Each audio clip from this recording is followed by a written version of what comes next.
right, so today guys we are talking about glazing, and we are going to be doing some low fire glazing, and it's going to be brush glazing instead of dip glazing. I'll talk about that later. All right, so we are going to be using an Amico low fire glaze, and Amico is pretty much like the gold standard when it comes to glazes. They are my personal favorite because they really are great high quality glaze. And then we also have a Saks brand, which is going to work just fine for what we're doing. All right, so I'm using this old pewter color, which is going to be kind of like a silverish antique finish, and then nautical jade, right? So it's like a bluish green.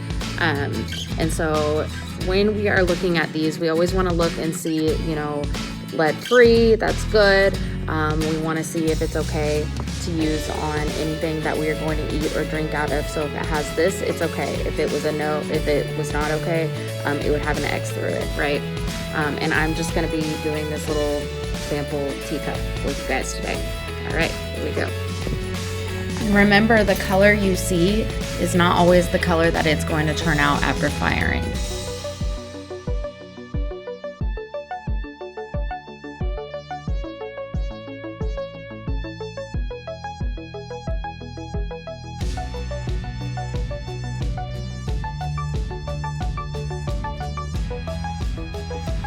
Okay, we need to make sure that these glazes are all mixed up well. So number one, make sure your lid is screwed on tight, and shake it up pretty good here. This one that you can hear is really liquidy, so we don't need to add any glaze thinner or anything like that to it. It's ready to go. So I want to put a stripe of this color around the bottom, right? If you want to, you can draw a line going across or kind of tape it off, but I'm not concerned about it being super perfect.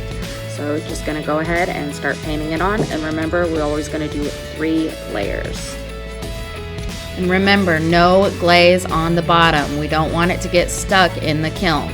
If you do get glaze on the bottom, just go ahead and wipe it off.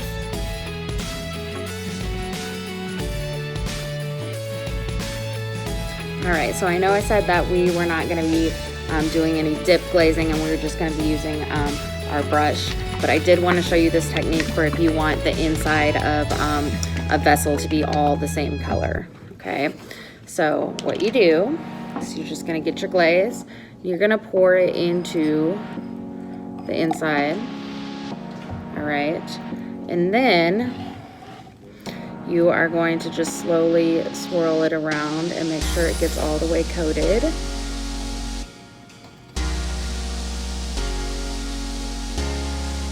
And then any areas that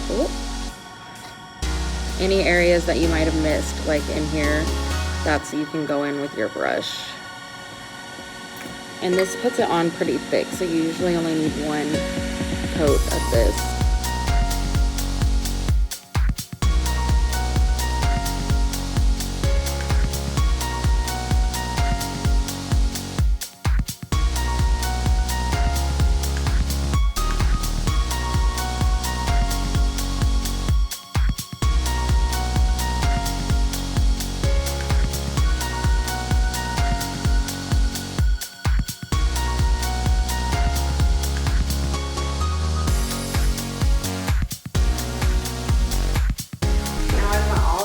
Of glaze on, and we are ready to go into the kiln.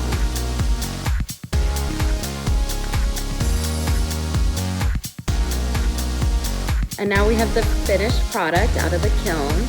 Couldn't be happier with the way that this one turned out, and I can't wait to see how yours do.